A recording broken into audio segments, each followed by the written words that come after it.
इस वीडियो में हम लोग जानेंगे द लॉस्ट स्प्रिंग के इम्पॉर्टेंट क्वेश्चंस को और आने वाले वीडियो में भी हम लोग इम्पॉर्टेंट क्वेश्चन को समझेंगे।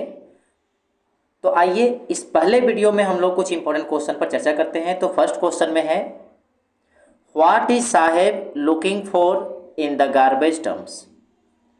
Where is he and where has he come from? Saheb कचरे के ढेर में क्या खोज रहा है, वो कहाँ से आया हुआ है और कहाँ पर है अभी, मतलब अभी वो कहाँ रहता है और वो कहाँ से आया है। और पहला क्वेश्चन क्या है कि वो कचरे के ढेर में क्या खोज रहा है। तो देखिए, Saheb is looking for gold in the garbage. Saheb जो है वो कचरे के जो ढेर होते हैं, गार्बेज होते हैं, वहाँ पर सोना खोज रहा है। मतलब वो वहाँ पर उपयोगी चीज़ें, पैसे, सिक्के या जो उनके लिए जो इम्पोर्टेंट चीज़ हो सकती है वो चीज़ों को ढूंढ रहा है। तो यहाँ गोल्ड मीनिंग दे रहा है पैसे का या महत्वपूर्ण चीज़ों का, ठीक है। He is in the neighbourhood of the author, और वो ऑथर के पड़ोस में रहता है।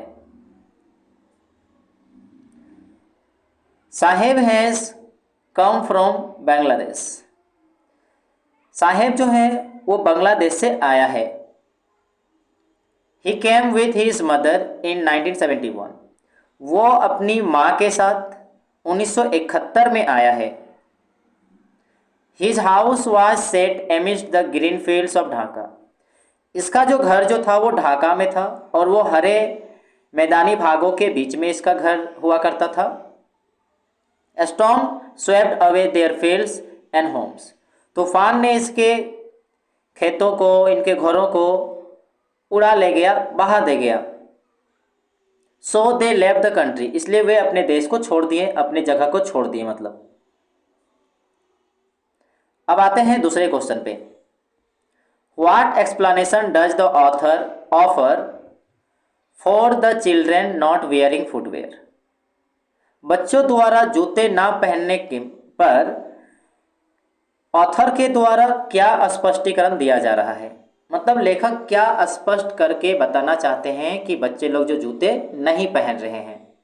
तो देखिए, one explanation offered by the author, author के द्वारा जो एक स्पष्टीकरण यहाँ जो दिया जा रहा है वो ये है कि it is a traditional to stay barefoot.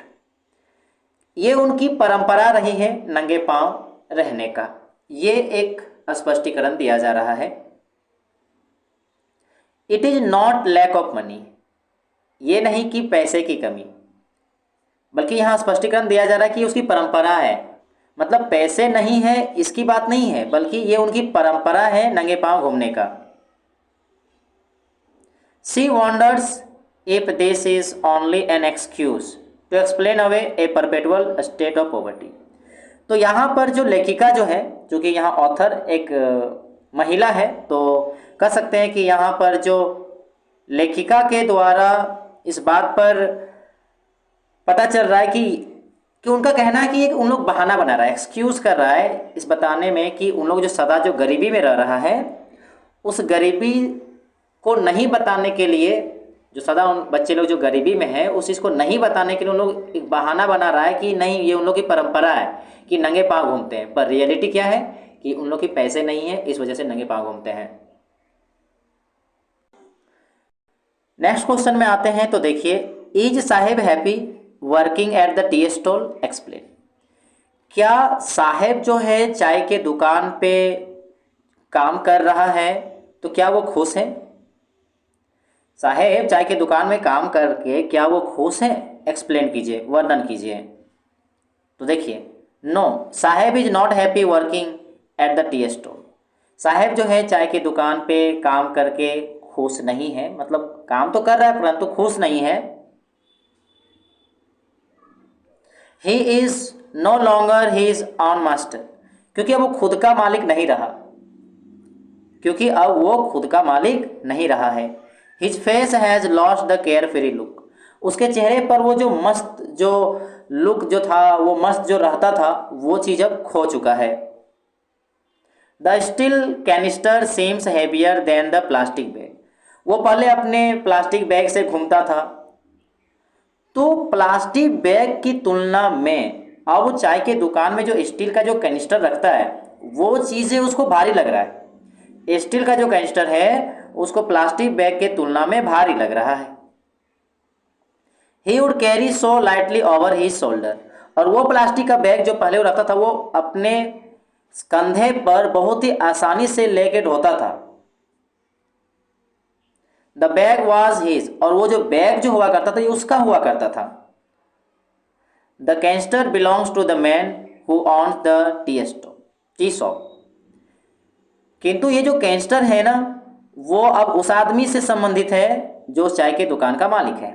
अब ये उसका नहीं है ना, और बैग क्या हुआ करता था ये उसका खुद का होता था, मगर ये जो कैनिस्टर है ये कैनिस्टर बिलोंग्स कर रहा है उस आदमी को जो चाय के दुकान का मालिक है। तो इन्हीं कारणों से पता चल रहा है, या इन चीज़ों को देखने से पता चल रहा है कि साहब जो है चाय के दुकान पे जो काम कर रहा है वो खुश नहीं है। नेक्स्ट क्वेश्चन में आते हैं, क्वेश्चन नंबर 4 में, what makes the city of Firozabad famous.